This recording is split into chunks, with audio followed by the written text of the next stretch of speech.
Hi, everyone. Welcome to the Unscaled Travel Show. I'm Jeremy Long, your host, here with my co-host and co-explorer, Amy. Hello. Today, we are taking a tour of the weird little ways that the United States does Christmas, from 100% made-up traditions to regional quirks to family-invented traditions that spread like wildfire, and how they all somehow became, quote-unquote, the way we've always done it.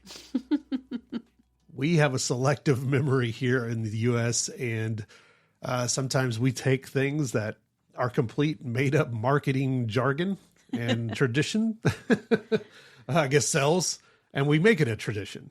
Right. I was just watching something the other day talking about Christmas, and I knew this, but I was reminded of the fact that the image we have of Santa Claus was created by an artist who was doing marketing ads for Coca-Cola. Yeah.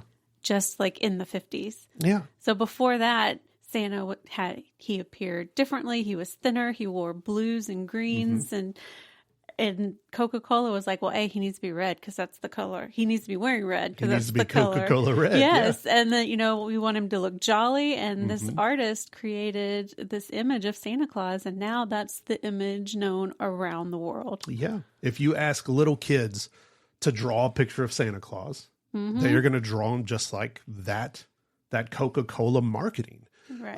And it also, it made me think about things like the Elf on the Shelf.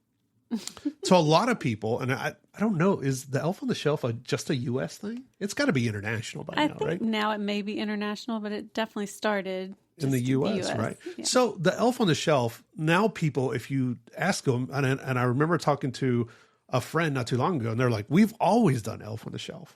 I'm like, the Elf on the Shelf was a book.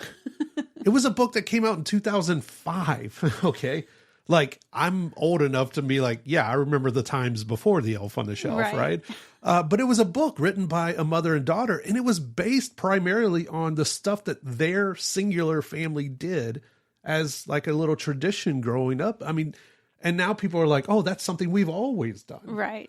Did you and your family, like, we've been together a while, but did you and your family do anything, like have any family traditions leading up to Christmas? Not really like that. I mean, we would, when I was little, they would have us write letters to Santa and things like that. But we didn't really have any traditions along these lines. I kind of feel like a lot of these things are newer. Yeah. Like, I don't think most of these things we're going to talk about were around when you and I were kids, or if they were very regionalized. And a lot of them have, I think, thanks to social media, a lot of things have grown. But no, we didn't really have like cutesy little Christmas traditions. Because like we had one tradition in my family, and that was everyone could open one gift on Christmas Eve. Now, I think I've talked to enough families that I think that kind of bled over into other people's families. Like maybe that's something, or maybe families do like matching pajamas. In fact, we've done in the past, like everyone gets new pajamas on Christmas Eve, kind of like here's your bummer gift. Let's go ahead and get that out of the way. We did. My uncle used to, there was a little tradition, but my uncle used to always give my sister and I, because we were the only grandkids in the family, the little bags of gold coins that were chocolate. Okay. Yeah. And so anytime now, even as a middle-aged adult, I see those little chocolate coins, I think of my uncle on Christmas time, because he would always make a stocking for my sister and I, and that was one of the things in there. See, look at that. You just jogged a memory, yes. Well, another one that kind of goes back not that far, but people will swear, generations of their families have done it. I want to start by talking about the TV Yule log. Now, this is just something you saw on a documentary. I did, about Christmas. But what it is now, and you can find this anywhere and everywhere, there's entire TV channels that just replicate a fireplace and logs burning to give you the sense of like, having a fireplace in your home if you don't have one. Right. And it's something that goes back to TV in the 60s, right? So it goes back to WPIX, Channel 11 in New York City on Christmas Eve, 1966. And all it was It's a, excuse me, a close-up shot of a burning fireplace log on TV for hours with Christmas music. Basically, the station manager, he wanted New Yorkers who lived in apartments, most of them not with fireplaces, to have a little dose of this tradition, or this, well, I guess this view, hearth and home a little bit. His name was Fred Thrower. Fred Thrower actually persuaded the city to let Channel 11 film inside the Gracie Mansion, which is the mayor's residence in New York, specifically because the fireplace was aesthetically pleasing.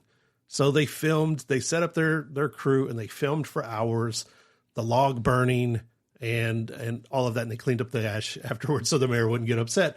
But little did they know, this thing that just took on a whim was watched by tens of thousands of New Yorkers who absolutely loved it. And from then on, other TV stations adopted it and then regionalized it. Mm-hmm. And now, like, you can go on Netflix and just see the burning Yule log and just turn it on in your home and just have that little bit of what we think is this forever long Christmas tradition. Yeah, it's funny because, like, it never occurred to me to watch a fire on TV, but I see it every year. And then when I came across it on this documentary the other day, it was like, oh, I didn't know the story behind it. I didn't know that the station manager was trying to give something to New Yorkers during this really cold time of the year. Yeah. And it makes it a little more endearing to know the story behind it. And it's not just like, oh, here's a video of a fire burning.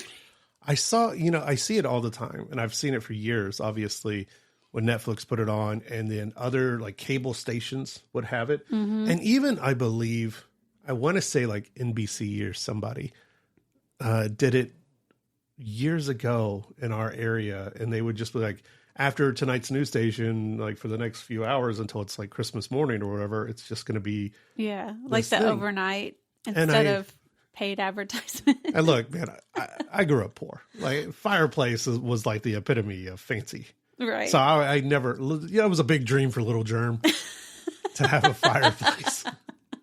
This was as close as you were getting, huh? That was what I was getting. And I remember just being mesmerized by it. Like, wait, people burn things in their home? And now we're watching it on TV? Wow. Like, that must be what Cary Grant's home is like. Or however old I am. Whatever. Name a superstar. I don't know. But that's what Tom Cruise does. Grant. Well, no, he's a Scientologist, so he probably wouldn't do that either.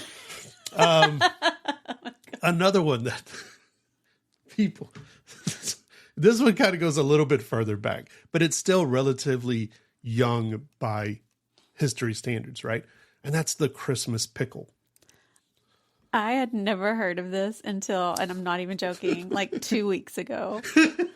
And I saw somebody talking about it. So, okay. And she was saying, oh, I always do this, and was explaining the tradition. And I was like, that is the dumbest thing I've ever heard. You tell me that you've come across it, and apparently it's actually a thing. So what this is, for those people who think we're just being weird, right? We are. But it is a pickle-shaped ornament hidden somewhere on the Christmas tree. The first kid to find it gets to open the first present, right? Simple. It's a little bit silly and fun, a little competitive. But that was the kind of thing that you would swear has been around forever, because people said that. They were like, oh, this has been around forever. But actually, it didn't really pop up in the United States until the 1880s.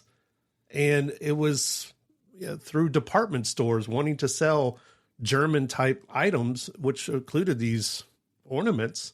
Pickle ornaments. So, and now people swear by it, and there's all kinds of stuff on the Christmas pickle.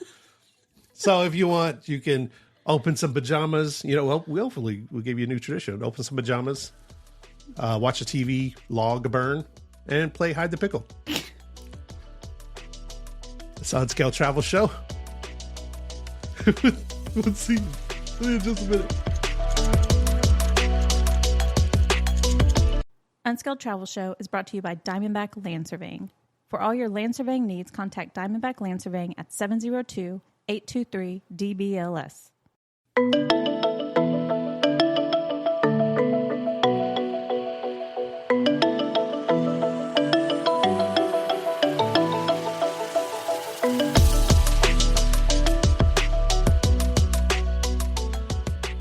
Hi, everyone. Welcome back to the Unscaled Travel Show.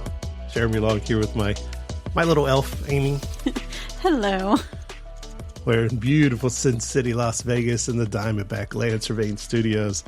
Having fun looking at some of the American, I guess, Christmas traditions that we would swear go back hundreds of years that actually don't go back all that far. Little quirky things we've just kind of held on to and created and grasped over the years because, I think the United States is a little bit different than a lot of countries in the fact that we are based on, a nation of immigrants. And from that, we have taken traditions from a lot of places and kind of Americanized them and made them our own. And so now there are these little weird things that a lot of people do or that are just, not weird, maybe just a little quirky. Weird might be a harsh word for it. But, and we were talking about the kind of relatively easy invention of the Yule TV log that a lot of people now, millions of people actually, when you look at the numbers, turn on the TV log channels and watch the burning of the Yule log. Lots of people hide the pickle in the tree. This is okay. we grew up in Southeast Texas, and it's right on the border with Louisiana in that area. So there was a lot of Cajun influences. Mainly the food. The food is incredible, and I miss it every day. But Louisiana actually does something really fun that's grown over the last, few decades, especially, again, with the advent of social media and how things have passed along. But that is the Louisiana bonfires for Papa Noël. Do you remember hearing about this when you were younger? Absolutely. I do too. I always wanted to go. Have you ever seen it? I've never seen it, but I knew people who had family over there and they would talk about it and how this was a thing they did. They would drive over there because they had extended family in that area and they would help build these bonfires, a certain night every year. And then they would sit there and basically watch it burn, but it turns into a huge party. Absolutely. And it says the actual tradition is on Christmas Eve, but I know a lot of towns and a lot of parishes around Louisiana, it's grown from there. Some of them do it a month out. It's like after Thanksgiving, it starts, right? And it may not be every night, but it's pretty close to it. But the basic tradition is on Christmas Eve, along the Mississippi River on the levees that hold back the water in Louisiana and a lot of these parishes, they build enormous wooden bonfires, some 20 to 30 feet tall. They set them on fire at night. Okay, these aren't little campfires. They are towering wooden structures that glow across the river, light up the levee, draw massive crowds. Crowds come from everywhere. They park. They have shuttles in some cities that will bring you to them. And then they've kind of grown from there. Well, they'll have food trucks and the towns will be all lit up. It's turned into a festival. Yeah, absolutely. Yeah. And a lot of the campfires are done up, or these bonfires, are done up by design. Yeah. So in the past, you'll see log cabins. They've been... I'm looking at some pictures of them now. They have what they consider the original structure, which is almost Christmas tree shaped, and it's like an abstract Christmas tree. But a lot of these are shaped like animals. They have huge alligators, deers, a giant frog, all kinds of interesting things. And if you Google it, there are maps telling you where along the water the different bonfires are going to be and how to get there and where to park. So it has turned truly into a county-wide festival. So they ignite them. They'll have special nights. Now, I don't think they do it every single night. I think that can get, I may be wrong. Some areas might do them every night. Some do them special times. So you need to go online and check to see, where you're going to be and all of that. But when they light them up all at once, it looks like a line of fire stretching down the Mississippi River. And why? People outside the area are probably wondering why. That's a great question. But like you said, they've created a party out of this atmosphere. A lot of places have music. Like I said, they bring in food or they have food stands, crowds, kids running around with sparklers and different things. Because it's on the Mississippi River, a lot of the boats that cruise down the river will offer boat tours where you can get on the boat and go down the river and see all this happening with the boats decorated as well. Right. You know, with Christmas lights all over the boats. Yeah. So this tradition kind of grew out of these Cajun communities. Cajuns are basically descendants of French settlers, okay, who came to Louisiana in the 1700s after they were expelled from other places like in present-day Nova Scotia and things like that. So they're French, in ancestry and everything. So they brought a lot of the French customs with them. And they actually speak a version of French. They do. But with that, the custom they brought isn't bonfires. It was Papa Noël. And this was their way of guiding him, their version of Santa Claus, to homes to deliver presents, because this is back before electricity. So they're like, how do we, for your kids, and you know how kids always ask, like, well, if we don't have a fireplace, how's Santa Claus getting in? I'm sure at some point, some little kid was like, how's Santa Claus going to find us? We live out in the middle of nowhere and there's no lights out here. And some parent was like, okay, we'll create a fire so that Santa Claus knows to stop here. It's basically a giant Santa stop here sign. Yeah, like how is he going to navigate through? And if you've never been in Louisiana, it may not make sense to you that there are different parts of Louisiana, that are swamps. That's where the alligators and stuff came in, marshes, things of that nature. So it would make sense, kids asking, we're here in this area of the United States, being new there.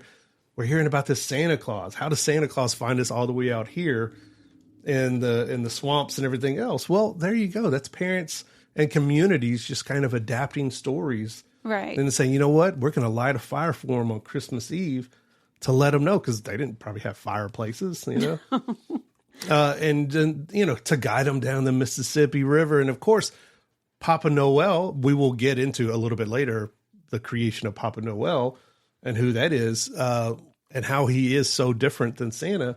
And even I think over the last few decades, there have been books, like kids' books written about Papa Noël, about the bonfires, and kind of bringing in these traditions. But it's all for the sake of just, these communities making it make sense for their kids. And then this tradition is kind of born. And I think it's pretty unique to the area and to the United States. Well, I feel like the southern part of the country, and maybe it's a big thing other places too, but we did grow up in the South, and there were bonfires for everything. We would have a bonfire every year for our Heritage Day in the small town that we grew up in. There was bonfires for the homecoming game for the high school. Like we did bonfires all the time. That's just what you did. Yeah. So I feel like maybe it's a really southern thing, but I like how this tradition came about. We're all a little bit pyromaniac. We just like to burn things, man. And actually, French Christmas, they actually had Eve fires, and like where they would build fires on certain feast days to light the way for travelers. So, a little bit born out of that too. So keep it right here, Unscaled Travel Show. We'll be right back.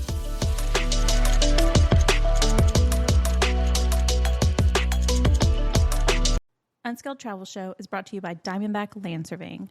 For all your land surveying needs, contact Diamondback Land Surveying at 702-823-DBLS.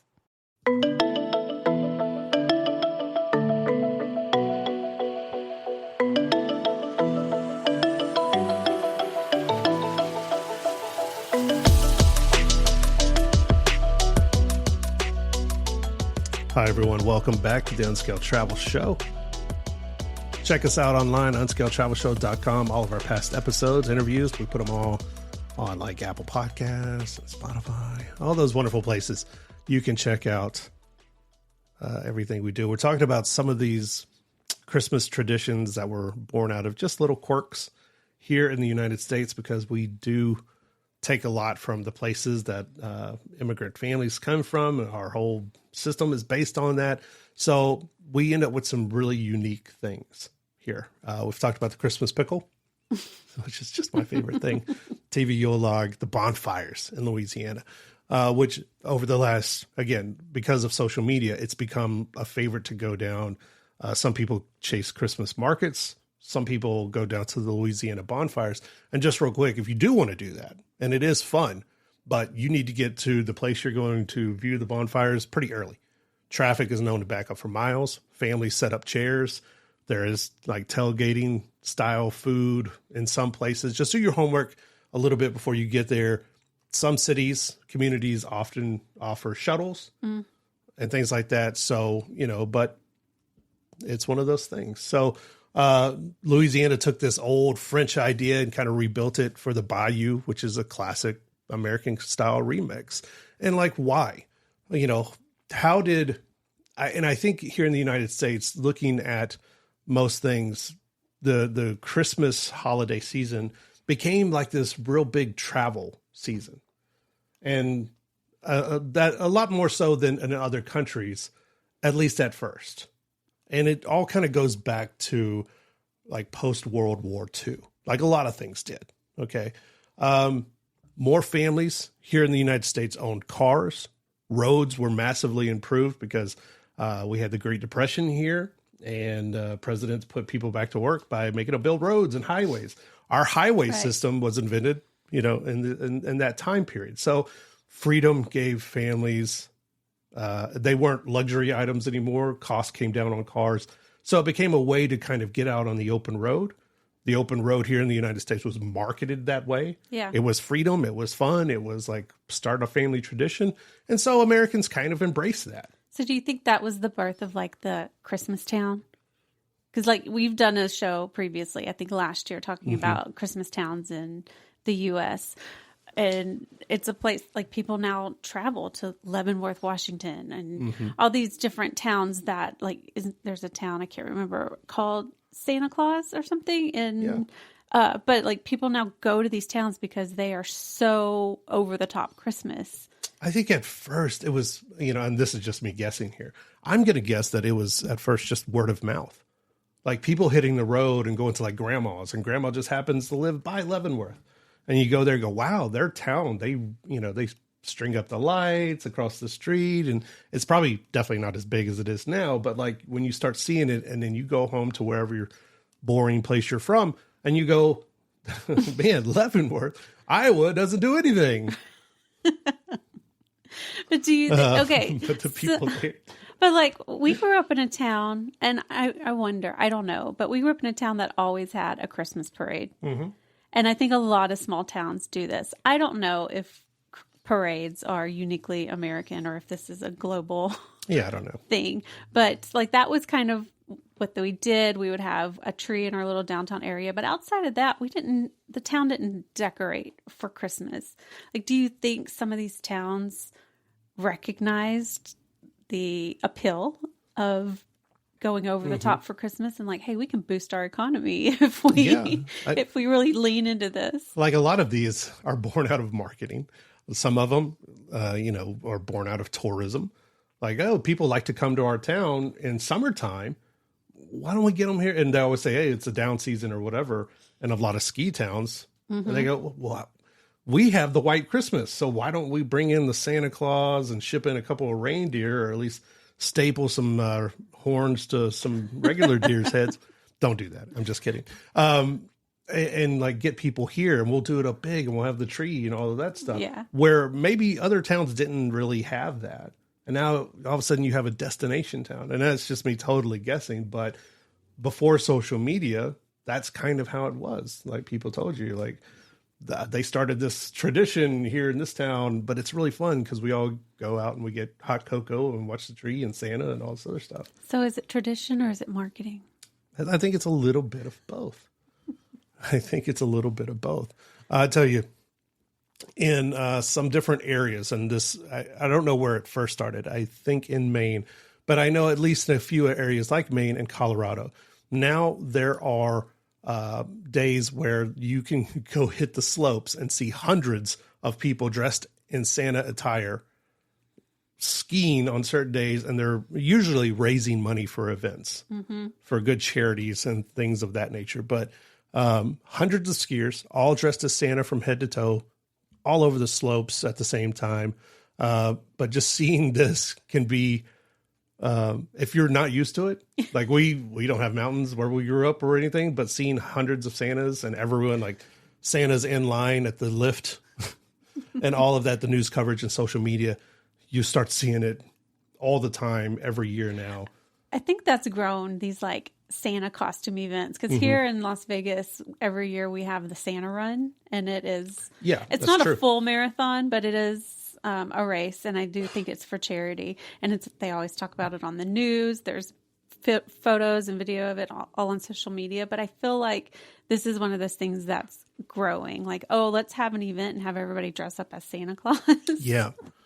And this is one of those things that is relatively new. Now, I know the earliest large-scale Santa ski appearance was like the early 1990s, but I think it goes back further than that. It was probably just very localized and not on the news. But it was in New England, of course. But, it's just this good visual that things like news stations love to cover.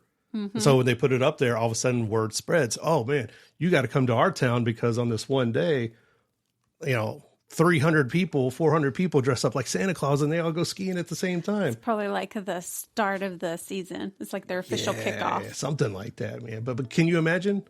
No, I can't. If you're a kid from Louisiana and you're thinking about Papa Noël and his alligators, and all of a sudden you see 400 Santa Clauses coming down the mountain at you, like a scene out of Game of Thrones, Christmas edition. It's crazy. Unscaled Travel Show. Keep it right here. We'll be right back.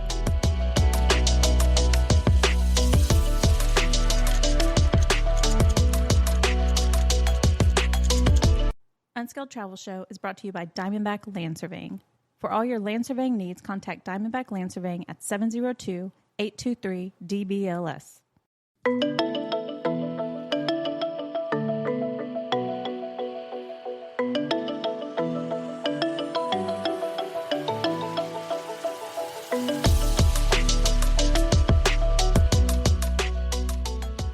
Hi, everyone. Welcome back to the Unscaled Travel Show. Jeremy Long here with my little helper, Amy. Hello. We're in Las Vegas, Nevada in the Diamondback Land Surveying Studios talking about some Christmas or quirky Christmas things that have become a little bit of traditions here in the United States. It's always fun to think about. I mean, the United States is so big. I think people outside of the United States don't understand how big it is and everything. But like, we have gone to Switzerland before.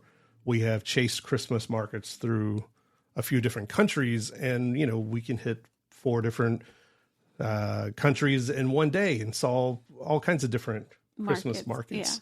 Yeah. So it might take a little finessing to hit all of the markets around the United States in such a short period of time. But that is another thing that's kind of, we've taken from Europe and repurposed here in the United States. Yeah. I'm seeing more and more these giant Christmas markets.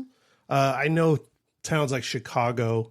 They have a big one, yeah. Yeah, Bethlehem, Denver, all kinds of places have Christkindl markets. And they're huge, right? Food stalls and ornaments and gifts and all of that. And it's all kind of taken from Europe. But now it's kind of spread. Now towns do Christmas villages. Yeah. You see towns doing gingerbread villages. I mean, huge gingerbread villages, not the little small things either, like life size. Yeah. Gingerbread things. And you found some interesting stuff about a gingerbread competition. I mean, there's a national gingerbread competition. I've known about this for a while because I love watching the Food Network and baking shows. Yeah, you do. But I didn't realize this is also kind of a newer thing.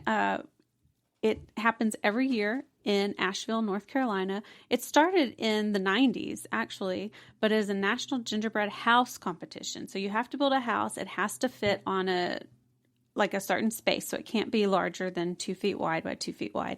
And the winner wins $40,000 in cash and prizes. Good Lord. But yeah, they have people, it says from usually over 25 different states attend, and they have different contests for children, adults, youth, and there's different themes, I guess. So it's not just one single competition, but I think it has grown in popularity due to reality TV and things like the Food Network, because now it's broadcast on Good Morning America and the Today Show and the Travel Channel. Like, all these people are doing this, and it spurred all these other gingerbread competitions some making giant life-size villages, which I'm not sure if the one in Texas is life-size, but it's pretty big. Yeah, most of these are life-size. And is it just made to look like gingerbread, or is it actual edible? Edible-esque. It's actual gingerbread. Like they have to use edible products, but you can make different types of gingerbread that you probably don't want to eat, but it's better for building. Oh. So I do watch a lot of baking shows, but edible gingerbread is typically softer and not good for building. So they make what they call construction grade gingerbread. That's if you try to take a bite of it. You're going to break a tooth. Oh, it's gingerbread. It's technically edible, but it's very hard. Well, they do. They have a couple of different ones around, say like Houston. There's one inside of Houston. Then there's one in the outskirts called this place called Spring, Texas, that you and I know pretty well. But they do have a gingerbread village there that's life-size, and there's giant lollipops and windmills and things. And, I can understand with the spread of things like this. Everyone loves Christmas. Most people love Christmas outside the Grinch and or my mother. Okay. But most everyone else loves Christmas. And also, like, towns always search for family-friendly things. Yeah. You bring the entire family. A lot of them now, because some people can't leave their dogs in places. You can bring your dog to everything now. And like, these are all like huge undertakings. And like you mentioned, the contest, there's a few of them. There's one in Bayou Bend in Houston. It is called Gingerbread Lane, appropriately. And it has the world record for largest edible village as of last year. So, I mean, these are things that people and towns are really getting into, because I think TV marketing helps, but also when the town is behind it and the community is behind it, it can spur on like so many replications and other towns taking it on to go, oh, they got something nice. I think we could do something nice too. Yeah. And like you said, it's a family friendly activity, the making of the stuff and then the going and seeing it. And you'll see it in places all over the country. I went to visit my parents last year in Branson, and my dad took me to one of the really nice hotels there in Branson, because in their lobby, they always have a gingerbread competition. And once it's been judged, they leave it up for the entire season. So he's like, you have to go see these gingerbread houses. Wow. And they were pretty impressive to see up close. So I think it's something that a lot of towns have adopted, because it is a nice thing that you can do. And it really doesn't require much of the town other than giving the bakers a space to build their houses. You got to give me some space to do this. And it's weird. You pop this into, say, like Google, and a bunch of stuff from Texas pops up. Like Texas, they do have these communities, right? I mean, different communities of like German heritage and different European heritages. And so they kind of bake everything into that as well. Mm-hmm. Places like Waxahachie, place that you know. I do know. They have a gingerbread trail tour of homes, which the city hosts. Okay, so you can tour historic homes and kind of embrace this gingerbread city. I guess I'll have to ask my aunt and uncle about that. Yeah, they live around that area, right? And they actually had the former record for the world's largest gingerbread home was in Bryan, Texas. Really? It's since been surpassed and everything, but a lot of these things. And so you need some space and some time, but this has become this tradition, so to speak, that has been spreading from little areas. And like little areas, you understand it as well, because they can't always compete with the big cities. Yeah. Like the Christmas market in Chicago is ginormous. Mm-hmm. So like little Bryan, Texas, that I know well, they can't possibly compete with it on size and everything. So you got to get a little creative with stuff. Right. And that always helps to further things along when people get creative about stuff. And then you have people's backing that live it. I mean, it's a lot of fun to kind of look at. But this is one of those things that'll turn into like, we've always done this growing up, right? Right. Keep it right here. Unscaled Travel Show. We'll be right back.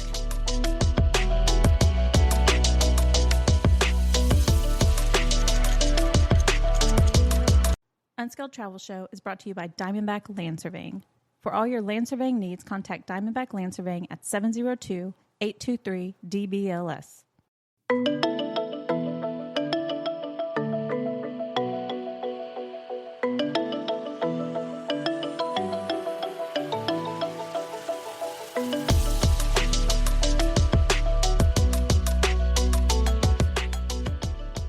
everyone. Welcome back to the Unscaled Travel Show. Jeremy Long here with Mrs. Claus, Amy. Hello. We're in Las Vegas, Nevada, in the Diamondback Lancervein Studios. How you caught me off guard with that? You scared me a little bit.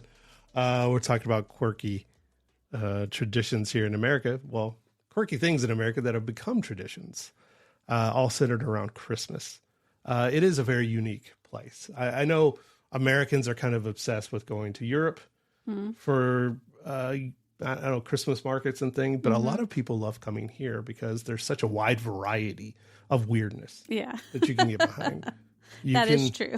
You can find the pickle in one part of the country and watch Papa Noël come down the Mississippi River in another part. Christmas markets in Chicago.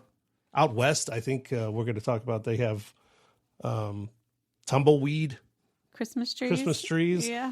In the Northeast, they have lobster-trap Christmas trees. We're going to get to all that, right? But we did mention some of the characters that are kind of born out of these stories that are taken from, again, like these immigrant families that come over and you have your own traditions and you start blending them with American views and things like that. And people just kind of make up stories and adopt and adapt however they best can explain to their family and kids and things. And we mentioned Papa Noël, right? So Papa Noël is the answer to Santa Claus in Cajun communities, right? Instead of reindeer guiding a sleigh, he's in his own little, what do they call them? Pirogues? It's like a big canoe. Yeah. But it's pulled by alligators because, I mean, if reindeer can do it, alligators can do it, right? Of course. It's Papa Noël. He can do anything. Does one of the alligators have a red nose? It's actually like a crocodile at the front. Oh, yeah. And they always tease them. You know, alligators are always teasing crocodiles for some reason. I don't know. None of that's true. It's like Chat GPT. Don't trust anything we're saying here because it's probably going to be wrong. But actually, Papa Noël has a precursor. Okay. And I am going to mess this up, but I think it's Paris Noël. I thought it was Pierre, but Pierre, is that his name? I have no idea. That's how I would have said it. It's P-E-R-E. That's why we're having difficulty with it. But Pierre, sure. Sure. But that's the French root of the story, the precursor to Papa Noël, right? So before Papa Noël was flying really dangerously close to fires that are on the Mississippi River, this other guy in France was, giving gifts and doing all that, but a little bit different. But he was kind of this dignified winter visitor.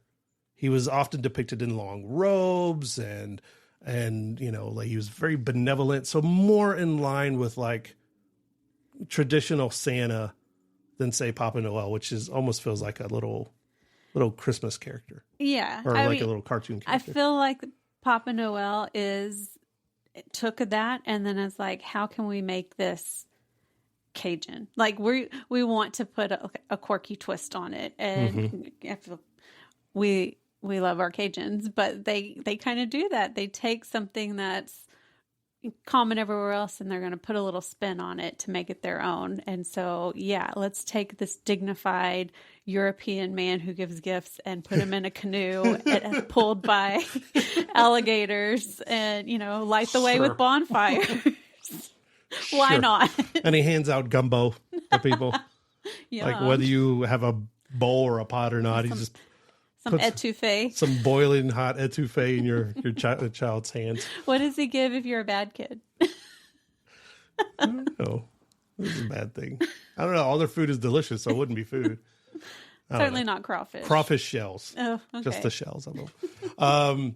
One that people might be familiar with, that if you are a fan of the TV show The Office, there is a very famous Christmas episode where the character of Dwight Schrute came to the office dressed as a character named the Belschnickel.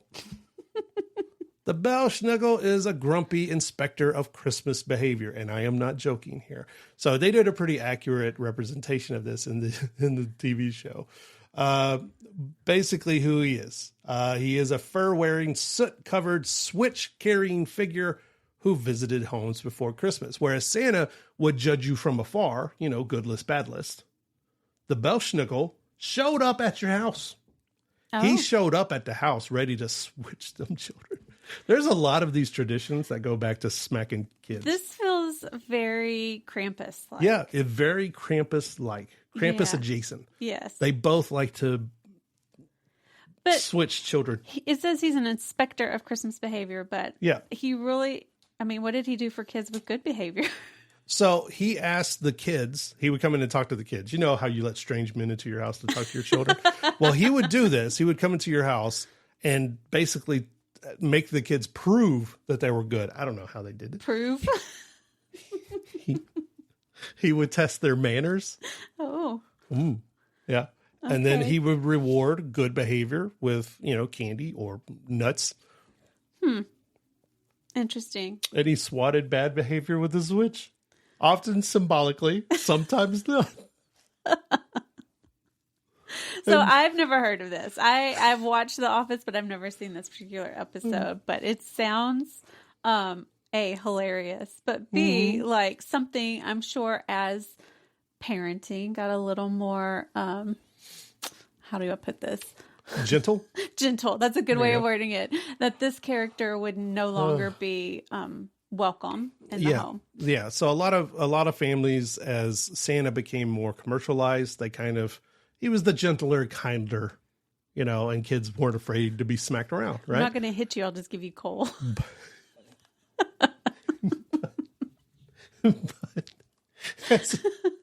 as the Office in different communities in Pennsylvania, Maryland, these different communities, they kept the tradition alive. And as The Office did this episode and blew up, and people kind of reinvigorated the tradition, the legend of it. And so now towns have kind of seized upon that again. I want to do what I saw on TV, right? So some guy's going to come and put a switch to my children. Okay. My bad little children, right? Because why not? Okay. It sounds fun, right? Sure. Anytime that you can just be mean to children is a good time at Christmas. Then in a lot of Italian communities, there is La Befana. And I probably messed that up. But La Befana is a friendly witch, but she is a witch, from the Italian folklore who delivers gifts to children on January 5th. So after. But they call it the Eve of Epiphany. Okay. I don't know why they do it. I guess I need to read up on that. According to tradition, the three wise men invited her to join them in visiting the newborn Jesus. She declined because she was cleaning her house. Then regretted it and has been delivering gifts to children ever since and hoping to find Jesus within herself. All right. Okay. It just makes me think. I've never done this, but there's kind of the thing, and you see it I used to see it on old TV shows and things like that. But if a lady gets asked out and she's doesn't want to go, she's like, sorry, I'm washing my hair that night. Did this witch think one of the wise men was asking her out and she's like, sorry, I'm cleaning my house that night. And then it's oh, Jesus. Okay. Now that was a real thing. Ricky Ricardo's going to be there. Oh, never mind. Jesus is going to be there. Wait, of Nazareth? Oh my God. I made a mistake. And ever since then, she's giving gifts to children. She's giving gifts to kids in hopes to one day. Oh, fun. Find the light inside herself. Fun. I don't know many witches that give gifts, but okay. I missed the part in the Bible that the three wise men knew a witch. Yeah. They left that out. I was going to say, I don't recall witches in the Bible. I guess that was in the new King James edition. I missed. Oh. Keep it right here. Or don't. I understand if you switch. Unscaled Travel Show. Be right back. Unscaled Travel Show is brought to you by Diamondback Land Surveying. For all your land surveying needs, contact Diamondback Land Surveying at 702-823-DBLS.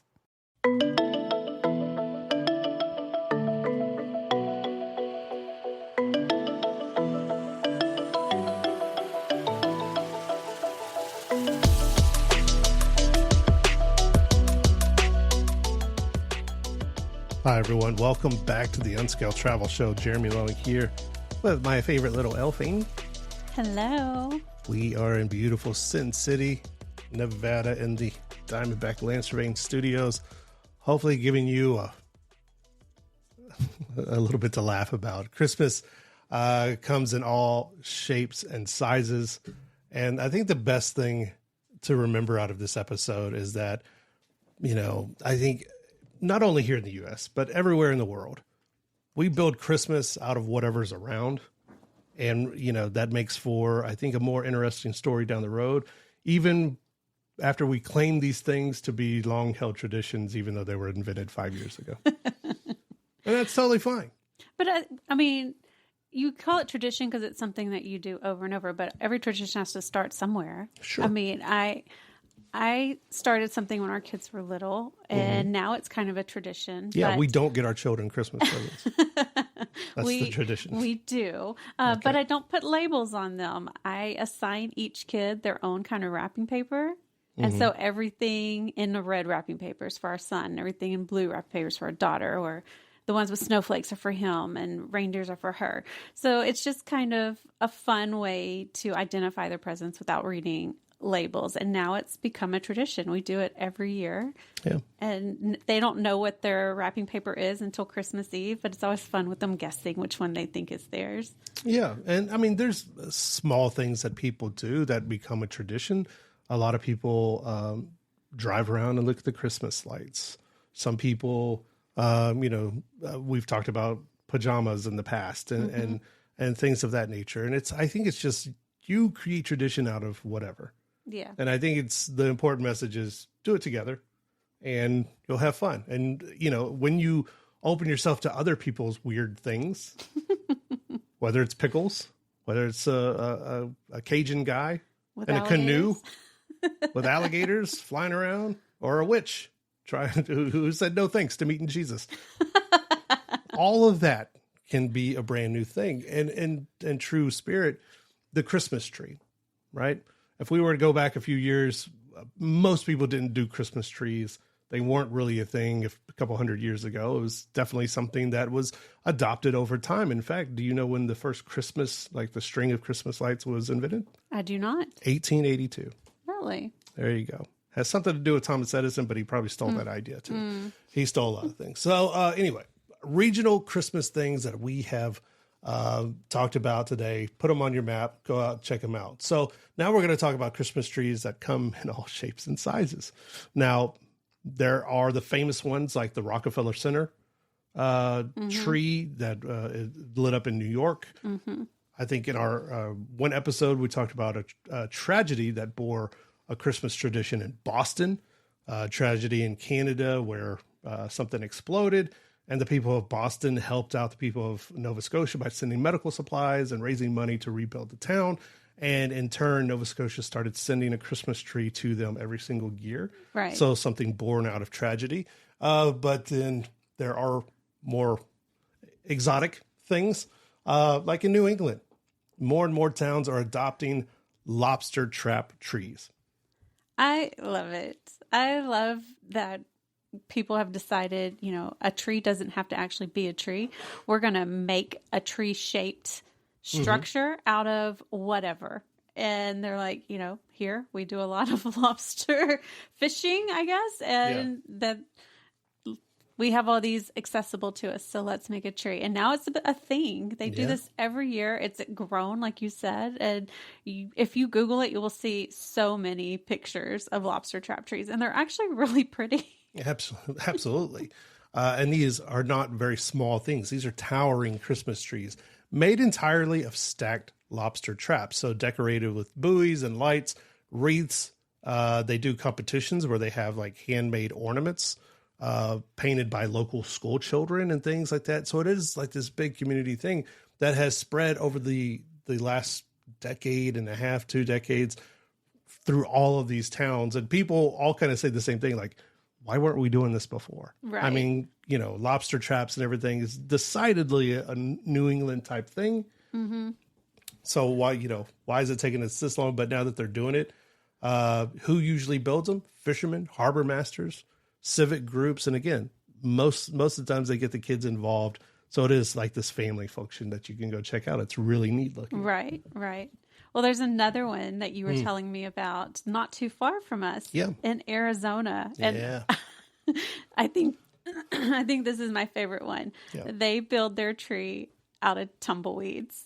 And I just told you not too long ago, as a kid, I didn't think tumbleweeds were a real thing. I thought it was just from the Roadrunner commercial, like cartoons, until we lived here in Vegas a couple of years, and I actually saw a tumbleweed going across the highway, and I was like, "Oh, this is a real thing." We were on a road trip not too long ago when you and I saw for the very first time a tumbleweed tumbling across the road, like in real time, and you and I both stopped, and we were like, oh, I've never seen a tumbleweed actually. Because here you'll see them sometimes on like the side of the road, the side of the highway, but I'd never see one actually rolling down the highway. It did until our road trip. It did. It looked like the Roadrunner and Coyote commercial. But yeah, in Chandler, Arizona, right out there outside of I believe Phoenix, they have a giant Christmas tree that is built out of hundreds of tumbleweeds that are gathered from the Arizona desert.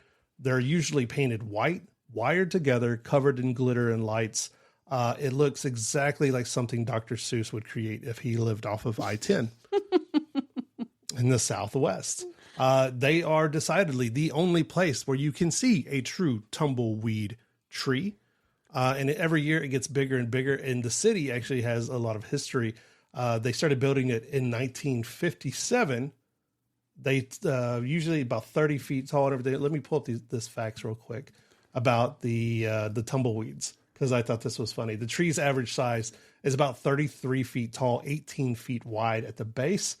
In the past, since 1957, they have added more fire retardant because these are tumbleweeds. Oh, no. Added to the paint over the years to protect the tree from fire damage, because the tree has burned down 7 times since 1957. Wow. The lighting of the tumbleweed tree draws a huge, huge crowd with tens of thousands of people attending the ceremony. And in the December 2013 issue of National Geographic magazine, the tumbleweed tree was featured in an article and pictures. And just a couple of years ago on Saturday Night Live, they actually poked a little fun at the tumbleweed tree on Saturday Night Live and a bit of their news segments and everything. Aww. So it's a pretty famous thing, and it's very unique. If you Google it, you have to see it in person. Yeah. And I think that's one of the things we need to go through. Yeah, I want to go see it. Put it on the marker to go see it. Definitely want to see it. And the Appalachians. Say that again. The Appalachians. Not to be outdone, you can go check out Santa doing some extreme sports, where Santa actually rappels off a place called Chimney Rock, right? So I don't know why they say a full-size Santa, but they say a full-size Santa. As opposed to a half-size Santa? Does Santa come in other sizes? That's a weird distinction. Santa Claus, a full-size Santa Claus, rappels down a 315-foot granite monolith at Chimney Rock. It's not a stuntman in a Santa suit. That is Santa himself. He is getting some hang time, right? He waves at kids, tosses candy, hopefully holds onto the rope, interacts with the crowds. If you pull up their website, lots of fun stuff you can see that they do for the Santa on the chimney. It says attendees can watch Santa rappel, pose with photos with Santa and Mrs. Claus, of course. And my favorite thing, you can hike with an elf. As one to do. Is it a full-size elf or the half-size elf?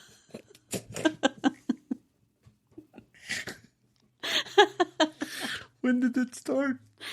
In the early 1990s. A park ranger joked that since the park has a giant rock formation called the Chimney, that Santa should show families how he gets down chimneys. Aww. And of course the marketing team was like, we're going to steal that idea and you don't get a bonus. And so a tradition was born.